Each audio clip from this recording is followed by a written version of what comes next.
Hey everybody, welcome back to Star Wars Minute.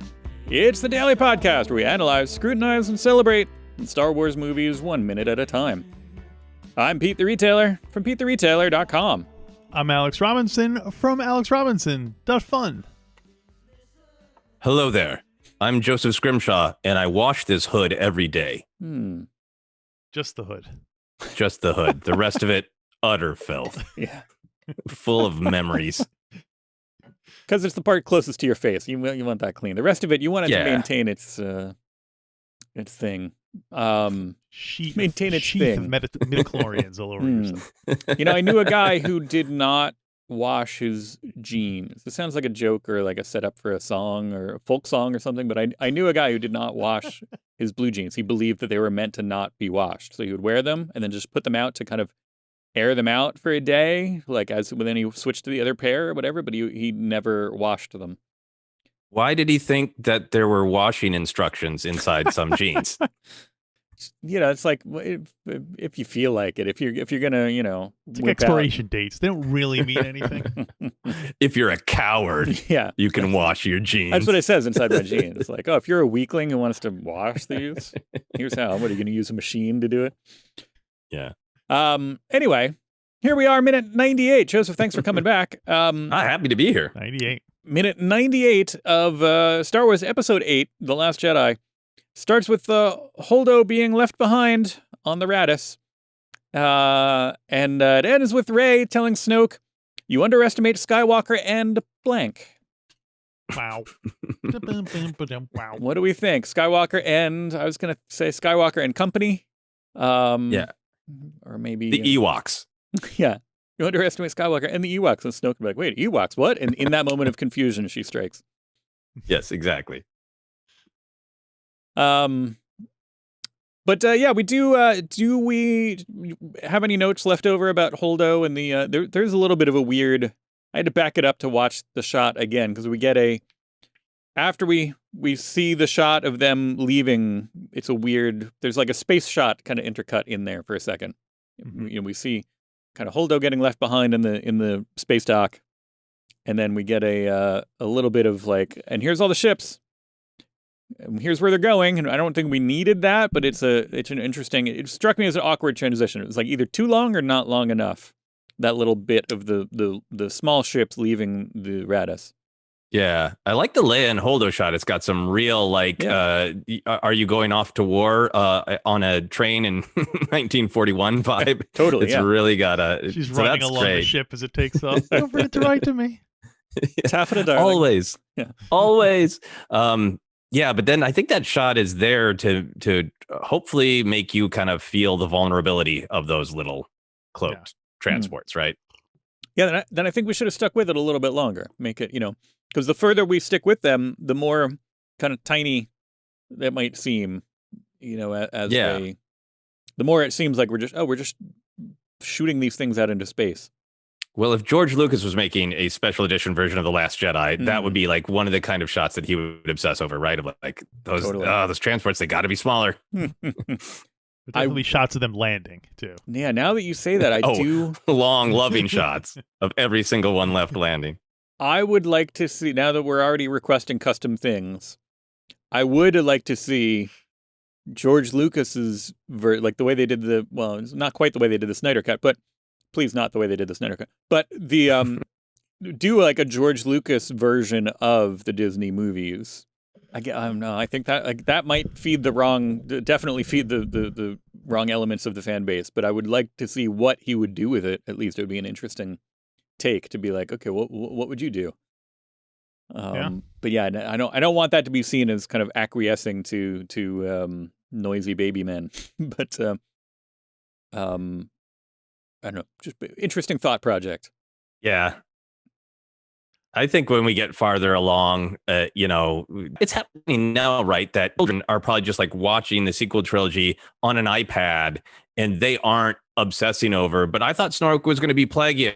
And then Ryan Johnson interview and JJ, and like they're just watching them, right? And I kind of hope that this fervor will be something that like we old men have to remind people about in a couple of years. Like, people used to be real mad about these movies, and then the young fans will be like, "Really? Yeah. What?" Why would you get then upset I think about a it'd be movie? awesome to hear more about George Lucas's. Like, what? You know how often movies come out and how many there are? Space movies, even? Yeah. It's like getting upset about, I didn't like that sunset. That wasn't as good as yesterday's sunset. It happens every day, kids. There are Just like hold 3 on. sunsets a day. Yeah. Oh, right, because it's the future. And we all know Jupiter turned into another sun already. So, there's also, speaking of there we go. Look at that. Perfect transition. I ruined it by pointing it out. Speaking of sunsets, Snoke in the Snoke town. Oh, you got stuff, pre-Snoke stuff? I just wanted to say something I learned about the Radis that was fascinating to me. Sure. Originally it was known as the Dawn of Tranquility before it was called the Radis. Okay. And because it was built by the Mon Calamari, the vessel maintained multiple aquatic series waterways. So theoretically, if you were at one end of the Radis and wanted to get up to the bridge, there were theoretically tubes filled with water that you could swim there. And I find that fascinating, and it totally changes my whole smell profile of the Radis. Now I'm picturing it being like a really chlorine heavy, like when you walk into a room where there's a pool nearby and it just has that kind of like, or it smells like an aquarium, maybe.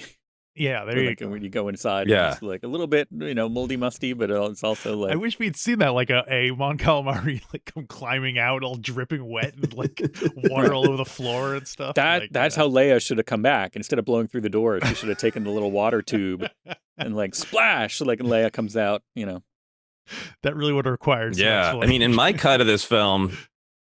No explanation, right? Poe's trying to do sneaky things, and he has to sneak around the ship, right? And the best way to sneak is in the water tubes, and then just dripping wet Poe comes flying out of places all the time. And you get these kind of like Man from Atlantis underwater shots of Poe making his way through. Would he be like passing other? He bursts onto the bridge. So shakes anyway, his hair. Right. I wonder if the Return of the Jedi, if Admiral Akbar's ship also has this been a Mon Calamari thing the whole time? That's funny. Probably. Yeah, I can't remember what book or comic the detail was in where people are talking about like just how kind of like stuffy and moist it is on Home One because it's a Mon Cala ship, like a greenhouse. I'm picturing like it's so humid. It's like what's his name from the guy who's like Marlon Brando in Zoidberg? No, but the guy who's like Marlon Brando in The Island of Dr. Moreau, but from The Simpsons. Anyway, you know what I'm talking about. Tarmac and Gelada Tanagra. Snoke Time. Snoke Time. Yeah. Snoke break. He says, speaking of sunsets, he says, darkness rises and light to meet it. Which I know I said I wasn't going to talk about it anymore, but it does bring to mind the balance of the Force. Yeah. Why do you not want to talk about the balance of the Force? Yeah, that's why we're here. Because I feel like I go on about my take on the balance of the Force too much, and I get kind of like because it makes total sense to me, and I feel like I get to like, no, don't you see it's the but so I've said I'm not going to, and I'm just going to bring up. I'm gonna be like, I'm just going to leave this right here. Darkness rises and light to meet it. The balance of the Force. Hey. He should have done that. That's the way Snoke should have delivered it, yeah. Hey, right? Forget about it. Oh, man. Now, see, this is totally putting me... It could be because there was a like a little Twitter game going on with the Sopranos earlier. And speaking of, as we mentioned, last week's guests, Allison Rosen is your new best friend. Allison had... Robert Eiler, who played AJ Soprano on. That was not a plug for that show. I'm just saying that's why the Sopranos are in my mind recently. Now I do want to see Snoke as kind of a like a Jersey, Long Island kind of gangster. So instead of his gold pajamas, it's more like a tracksuit and all this stuff. Like, can we redo? Maybe that'll be a project. Let me see if I can do that. If I can redub Snoke's lines into all like, hey, darkness rises, light to meet it. Hey. You know. I love Snoke's whole vibe. Like in the past, when I've been on Star Wars Minute, I've asked to have Emperor Palpatine minutes because I love him. Right. And Snoke's obviously got a connection to Palpatine. I think this is the closest we could get for this movie. I think that's why we had you marked for some of these. It's like, well, it's almost Palpatine. He's so pompous. He's so well acted to just be both scary and just an a-hole. But there's something about, he's sitting on the throne. He's got the gold robe. And I remember having so many conversations with friends about what would you do if you had force powers? And people would go through all of the like, well, I'd be a badass. And then everybody would eventually get honest and go like, I'd sit on the couch and I'd get the remote to fly to my hand. And then I sit down and watch Last Jedi. I'm like, he's basically doing what all my friends said they would do with the Force, of just like, I'm going to sit here in my robe on the throne and I'm going to make things come to me. I'm just never going to get up. My back hurts, not standing up. You boss people around from your throne. That's all you exactly. Yeah. Come closer.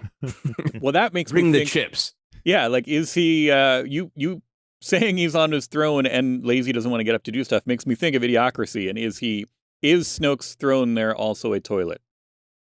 Does Snoke have to use the toilet? Right. His powers with the dark side are immense. The dark side is a path to many abilities some consider unnatural, like containing your waste. Yeah, I guess we don't know if he unnatural. Eats. His face does not look conducive to eating. His teeth are not great chompers. It seems like they would fall out of the sides of the hole in the side of his face. So.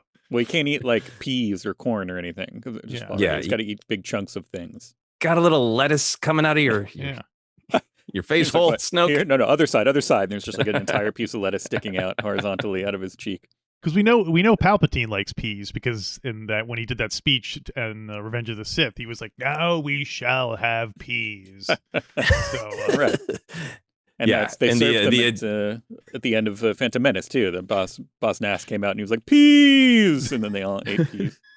There's an extended version of that scene in Revenge of the Sith, and he says, "And now we shall have peas and creamed corn." And it cuts right there. Does Snoke know? Obviously, at the time, Rian Johnson no one knew, in fact, that Snoke was a pawn of the cat's paw to pound. Does Snoke himself know this? Does Snoke? Is that the third Star Trek episode that we've mentioned this week? I think so. That's the conscious theme, yeah. Yeah. So let's pull back the Savage Curtain and ask ourselves, does Snoke, in fact, know that he is a puppet of Palpatine and how much of his own origin does Snoke know? Your thoughts, gentlemen? I don't think it is solidly anything in current canonical Star Wars. I kind of like the idea that he doesn't know, because there is things like the Last Jedi novelization and this Great Rise of Kylo Ren comic book, 4-issue comic book, which I'd also recommend for people who are like not that interested in the books or the comics. It's 4 issues. It's really interesting. Yeah. But Snoke talks like he has his own backstory. Okay. And I just see it seems more interesting that Palpatine would grow him, give him some memories, put him out in the galaxy, and he has some real life experiences of his own. But he thinks this is all very, very real. It just seems crueler. It seems like something Sidious would do then. Yeah, I almost wish that. What's the thing from Palpatine talking to him and being like, when you were 8 and you saw a spider.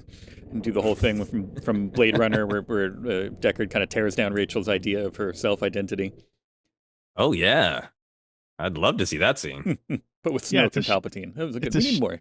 It's a shame we didn't get to see any, because that would have been fun seeing Snoke's reaction to a bunch of giant jars with Snoke rejects in there. Right. Yeah. I mean, because he seems real full of himself. Yeah. I think my favorite Snoke line is in this minute when he's talking about the light rising to meet the darkness. Mm-hmm. And he says, "Skywalker, I assumed." Right, yeah. Wrongly. And there's a big weird chortling breath in the middle of that.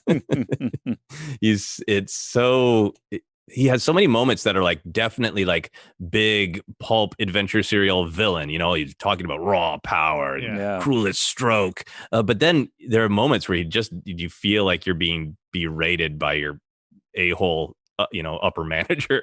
He's just so pompous. It does seem like when they were programming him, like Palpatine definitely set like the sarcasm meter up to like pretty high, so that when because we know Palpatine loves his he does sarcasm jokes. Well, yeah, we have one tomorrow. We have another good, very Palpatine. You could tell where he studied. He studied under Palpatine, the Palpatine Academy of Sarcasm. Oh, I heard that place is really good. You're gonna get a great education. He does. Along those lines, Joseph, you just brought it up, but when he does say, he says like Skywalker, I assumed like, then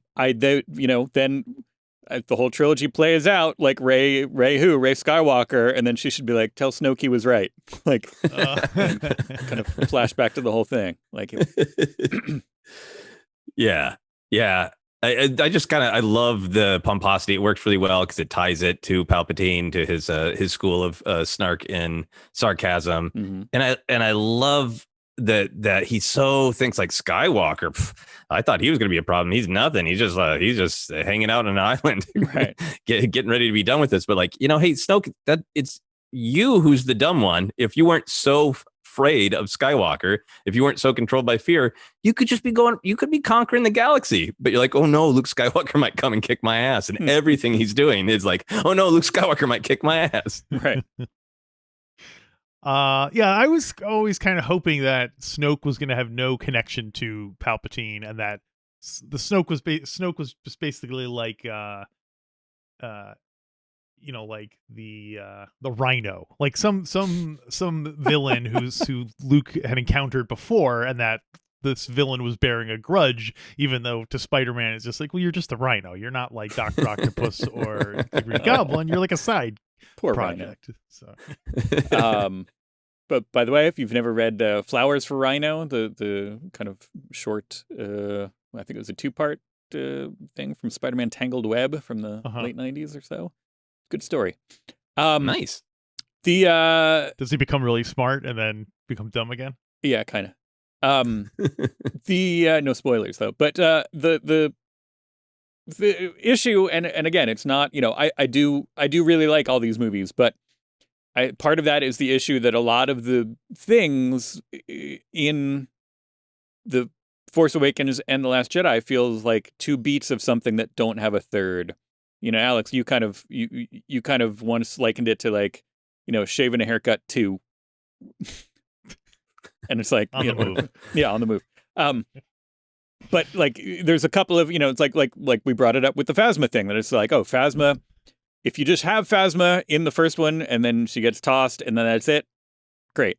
But no, you brought Phasma back somehow mysteriously, and then like it does lead to this kind of confrontation moment, but then because this is kind of part of a trilogy, you kind of feel like you need the closure to that arc to happen in the third movie. Like that's why I think should have brought Phasma back, and also sexy, but that's a whole different thing. The and here the same deal where it's like, introduce Snoke, he's the big bad guy. Here's Snoke, but he gets killed, and then it's like, turns out it was Palpatine all along, but with a like. It seems like a patch to a thing where it should have been, it's like shaving a haircut to cross the road. It's like, oh, wait, you switched it up on me there at the last second there because I thought we were going here. And expectations were undermined. They were, and I don't, that's on me, but also it does. I feel like there are some things that would have made it more satisfying in that regard, but would that have made it more kind of staid and expected and less artistic and less interesting? I don't know, but but Snoke's whole kind of arc is another one of those feelings where it's just like, oh, you brought him back to be this thing, and it just ends here. Whereas like a 2-part arc on these people doesn't feel satisfying to my Western culture brain. Yeah, I think I totally understand all these discussions and concerns, and certainly with expectations and all the debate and speculation of who's going to be who, what's going to be what. That all makes sense to me. I feel like the main characters' arcs really connect and make a lot of sense.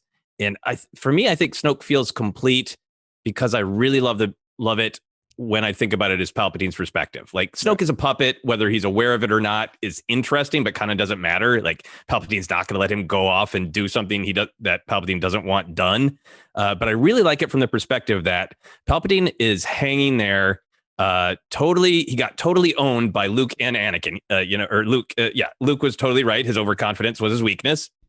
He is just this wrinkled, shriveled, horrible thing hanging from a little machine arm that grabs toys at Denny's, just full of hate. He needs a body to possess eventually. And he's like, okay, I'm going to target the Skywalker kid. There's a third one. I'm going to target that kid.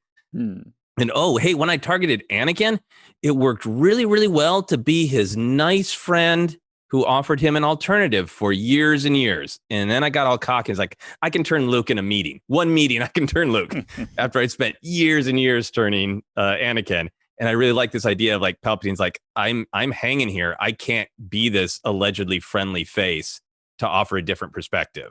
And that's what gets fleshed out nicely in that Rise of Kylo Ren comic. And I get the movies should work all by themselves. I understand that. But I like that from Palpatine's perspective of like, that's what Snoke is for, is to be this guy who goes, hey, Ben Solo, your family doesn't respect you. They don't like you. They're afraid of you. Have you considered checking out new ideas, different ideas? And that gives him the pamphlet, like, right. So you decide to become evil. Exactly. And it's what Palpatine did to Anakin, and it's what worked better. So he's like, all right. Turns out I can't turn him in one meeting. Let me tell you a story about somebody else who didn't like the Jedi telling him what they could and couldn't do. Exactly. Yeah, it does.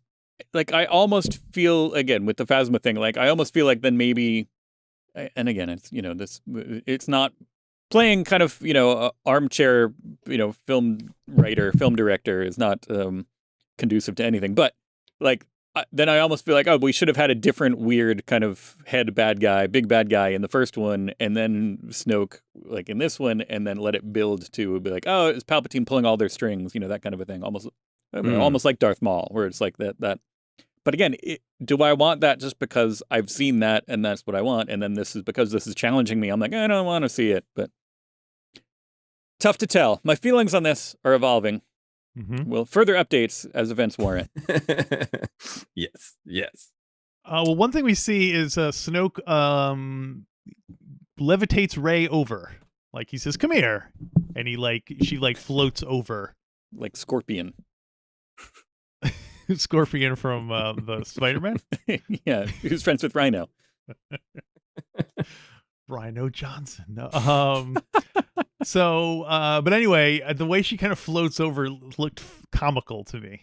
And I don't know if it's just because it's like she's on rollerblades, just kind of like straight upright, just kind of like floating over. But it made me wonder what it feels like to be levitated. Is it like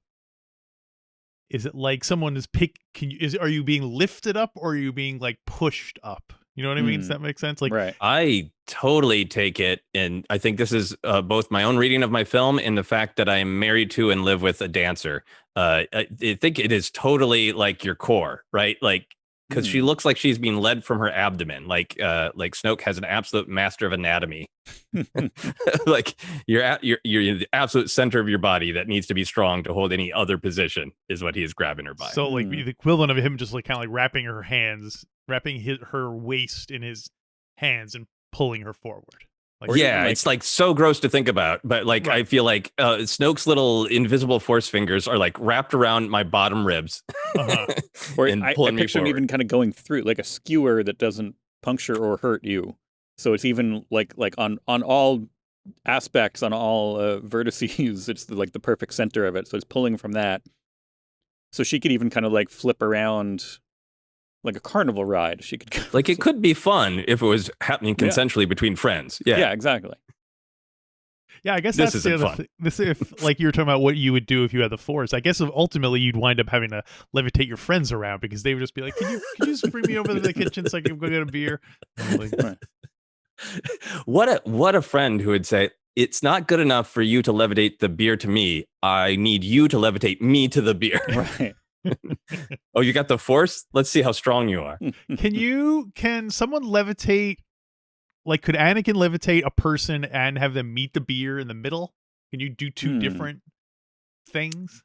Oh yeah, no, I think he could open the can and then make the beer float through the air.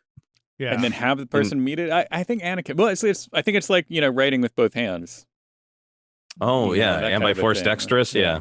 Again, James Garfield. But the like having that kind of like I do want to see that like meeting in midair in slow motion. That would be cool. Yeah, because once you start putting drinking games into it, that's all sorts of fun things you can do. Like funnels or whatever. It also made me think of the not quite a rom-com, but the way that like if this was more of a movie from the 80s up till today, like if this is made in more not in a Star Wars style, but more in a kind of action movie style, then at the culmination of their arc, again, not to jump into Rise of Skywalker too much, but I think at the end of I would like to see this kind of a thing where it's Rey and Ben end up kind of together. So after the big battle, and they're both surviving, and then Rey is like, "Come here," and then like uses the Force to kind of pull him over using that same thing, like pull him across the floor into like a hug or a kiss or something. But then you get the circle closes, right, and then black out, or you get the love theme, whatever the love song, some pop song about a love song from somebody. Nice. That's my 80s take on it. I thought you were gonna say, like, when you said 80s, I pictured it suddenly like everyone's blouses are popping open, like a Zapped kind of a thing. Oh yeah. That's a different Give me Poe's jacket right now. Yeah. He's like, "Come here," and like you just see him with like all of a sudden Ray's shirt is in his hand. He's like, "Whoa!" Like freeze frame, and then credits roll. But how much fun could you have if you were like a secret Jedi and you could make people think like they were like there was ghosts and all sorts of crazy things going on? I think we're going into 80s like teen sex comedy zone here. Yeah. Like that's Force Academy teen sex comedy movie.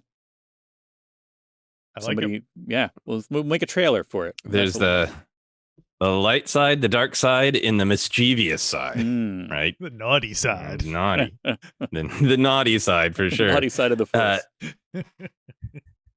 I've been thinking about if I could truly master the Force, what I would want to try to do is pull gin and vermouth out of the bottle and mix a martini in the air, and then have it land in my mouth. Now I think that would be... That's growing up, right? When you're a kid, you just want to move a beer over. But when you're a grown up, you want to mix a martini in the air. Well, I like you're kind of deconstructing it too, because you're taking out the two things that most people would associate with a martini are like the shaker and the glass, and you're eliminating both of those. You're like, oh, the air is the shaker, and I am the glass. Yeah, the shaker, the glass, those are just crude matter. Right. Yeah. I want the luminous alcohol. I picture Yoda drunk on martini. It's like, luminous beings are we, not this crude matter. Give me another crude matter. Yoda's favorite beer, crude matter. Yeah.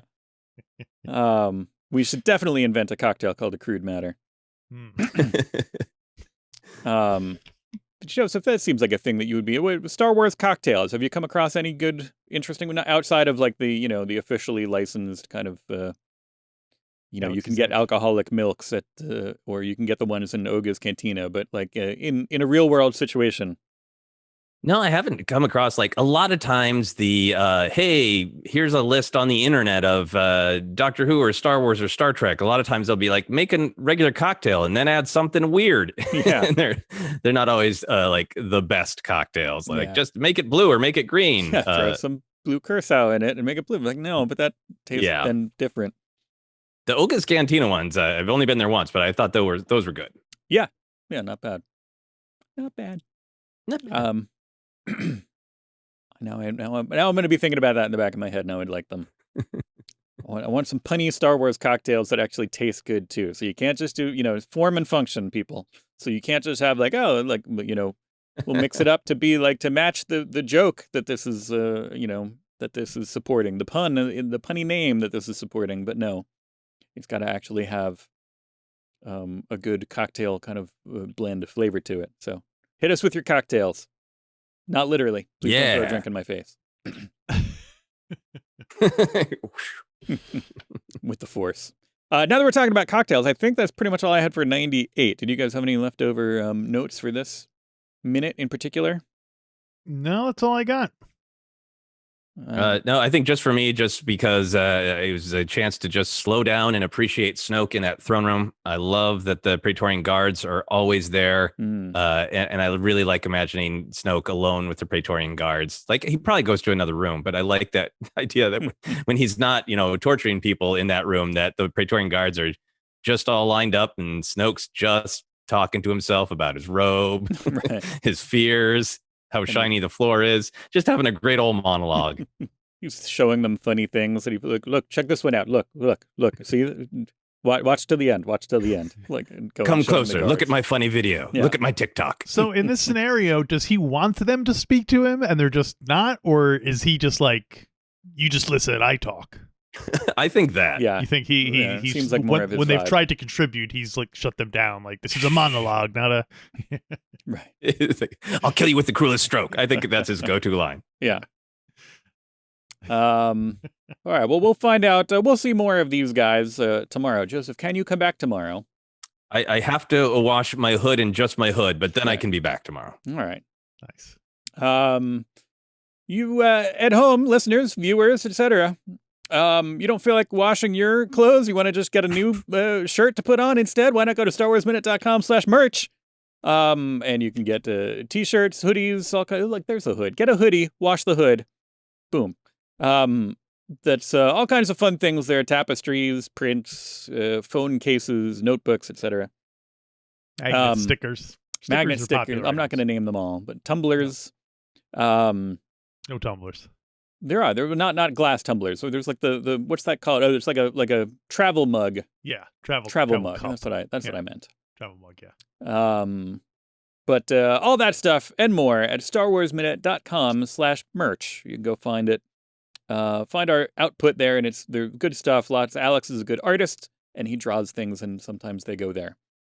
Other than that, what? I was going to say the Force Center. You guys have a TeePublic store as well, right? We do, yeah, and that you can find it by searching TeePublic for Force Center. Yeah, I've got an Obi-Wan Kenobi shirt that says hello there. Makes me very happy. Thematically appropriate. Mm-hmm. Well, go there, check out our store, check out their store, and we'll meet you back here. We'll have a lot more in store. Oh, look at that. Tomorrow on a brand new Star Wars Minute. Star Wars Minute.